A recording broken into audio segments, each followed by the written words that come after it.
bés téeméer ak ñaar reer bu mujj ba.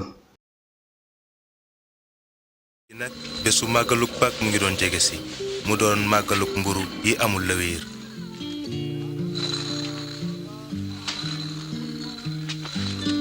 Yeesu yebal Pierre ak Yowaana ngir ñu waajal reeruk Pâques.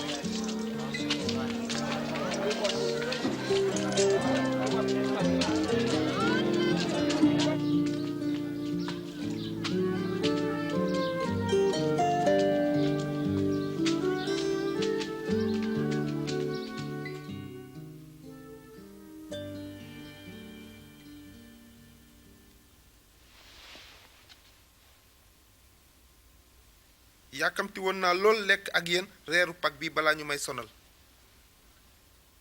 ndaxte maa ngi leen koy wax dootuma ko lekk mukk lu dul ba kera muy mat ci nguurug yàlla.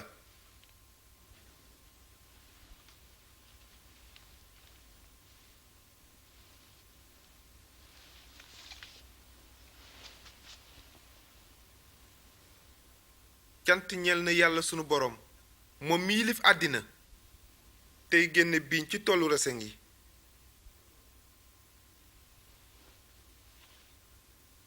jël leen kaas bi séddoo ko ndaxte maa ngi leen koy wax dootuma naan ndoxum reseñ mii ba kere yàlla di tëral nguuram.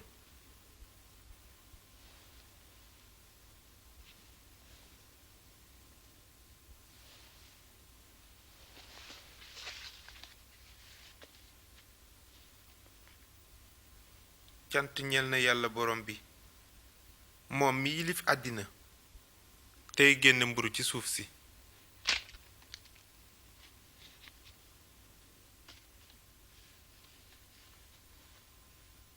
lii sama yaram la wi may joxe ngir yéen séddoo leen ko ngir fàttaliku ma.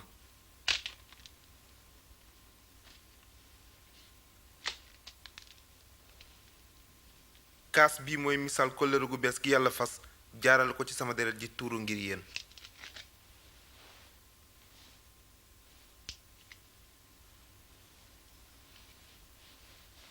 waaye nag gis ngeen loxob ki may war a ngi nii nekk ak man ci ndab li. doomu nit ki dina dem ni ko yàlla dogale waaye ki koy war dina torox. loolu mën na la nekk. loolu mënu la nekk. loolu du am. wax ñu turam borom bi.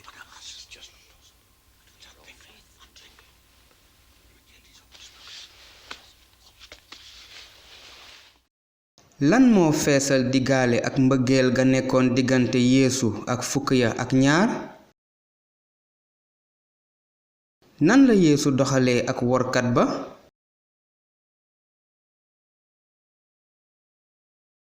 lu tax reeru borom bi am solo lool?